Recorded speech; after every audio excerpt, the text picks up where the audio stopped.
Wuthering Waves is only a week away, and I'm looking forward to this game like no other. The combat is looking to be wonderful. The character design is crazy good. Now, unfortunately, I don't have access to the beta, so I haven't actually played or had any experience with the game. So we're going to go over this Rexcellent video, just looking at some of these character showcases, seeing what the actual gameplay looks like, and it is looking amazing. Like, it looks very similar to Pgr. I really like that, like, kind of hack and slash, like, quick dodge, parry, you know, all these weird animations.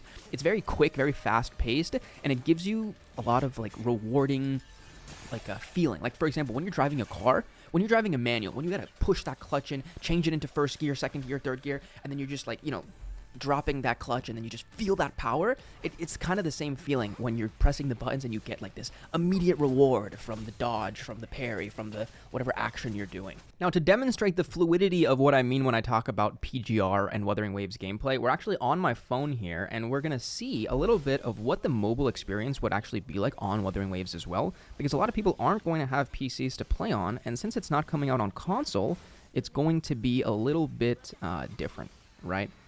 You're going to have to, you know, play around with the pairing a little bit more. Wuthering Waves, I'm going to assume, is going to be a little bit more skill demanding than Wuthering Waves, because Pgr is a little bit more hack and slash. But as you can see, I mean, it's just looks so good. I missed that dodge there, but it just looks so clean, so, like, beautiful. And this skin I've got on Alpha is actually, like, genuinely one of the most beautiful skins I think I've ever seen in any game. And let's finish it here with a nice little bazooka jump.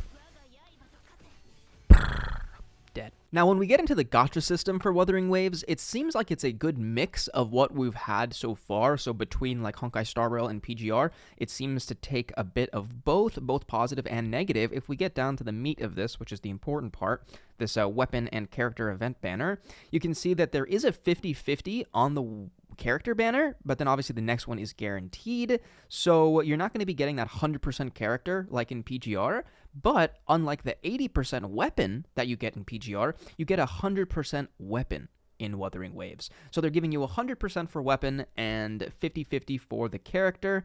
Not a big fan of the 50-50s, but at least if we do decide to go for the weapons, we don't get completely screwed now, which is going to be relatively good. Also, I do wonder how good the actual 4 stars are going to be in this game, because whether we build those up as well will be something to look into. There's not too many characters in this game, so probably everybody will have a good use. Now, as we get into the world building of Wuthering Waves, there's a couple of things that might catch your eye. For example, the colors are a little bit darker. Now here we're standing in grass, so it might be a little bit brighter, but from the initial beta, where I think they upped the color scale and made things just overall more contrasty and more bright, I do enjoy that a lot. I hate dark colors, especially because I play on my phone in the sun a lot, and even at 100 brightness, I still am unable to see what's going on in these games somehow, so I really enjoy a little bit of a brighter aesthetic, and these climbing animations, these flipping animations, does seem pretty smooth, and it looks like it's going to be a ton of fun to just explore the game without having to get pissed off about stamina consumption and taking 10 years to climb a wall and you run out of stamina and fall at the very top.